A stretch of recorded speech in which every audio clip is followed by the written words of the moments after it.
Well, this wasn't certainly the outcome that we were expecting, right, guys? No, I mean, I thought Clemson might win. I don't think anybody expected 44-16. Just a dominant performance by the Tigers.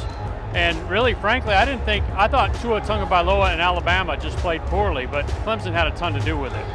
What do you think that this Clemson win means for their program moving forward? Well, listen, they've now won 2 national titles in the last 3 years, and I think it's fair to move Clemson right up there with Alabama as sort of like, as Dan said earlier tonight, a co-dynasty. This is the worst loss of Nick Saban's career at Alabama. What do you think that this loss means for their program? We really have no baseline for it, because ever since Nick Saban got to Alabama, you throw his first year out, but by his second year, he had them back up as a national power, and they've been there ever since. They may lose, but they never give up on a game. They never get beat with 7 minutes to go and it's just garbage time. That's not how it works.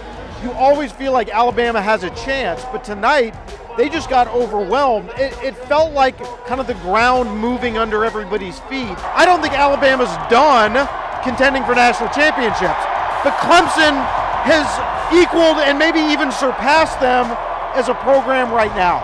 Well, that's the question, George, moving forward. Is this a baton toss where now Clemson is at the top of the heap and Alabama has some making up to do? Well, Alabama's going to have something to say about it, but let me just say this. I think Alabama's defense, it might be time for them to consider that perhaps they're going to have to reconfigure it. I think we were boggled all year long by Alabama's offense, by how good it was, but I think in all of that, we lost the fact that the defense just wasn't as good. Clemson's got a transcendent freshman quarterback, and then they've got a dominant defense. And I think you're going to go into next year saying Clemson's #1, Alabama's #2, and maybe they're both still on a tier above everybody else, but Clemson's got to be put ahead of them. Lots of celebration on the Clemson side. Certainly a disappointing loss for Nick Saban in Alabama. But in the meantime, stick with Sports Pulse, your heartbeat to what's trending in sports.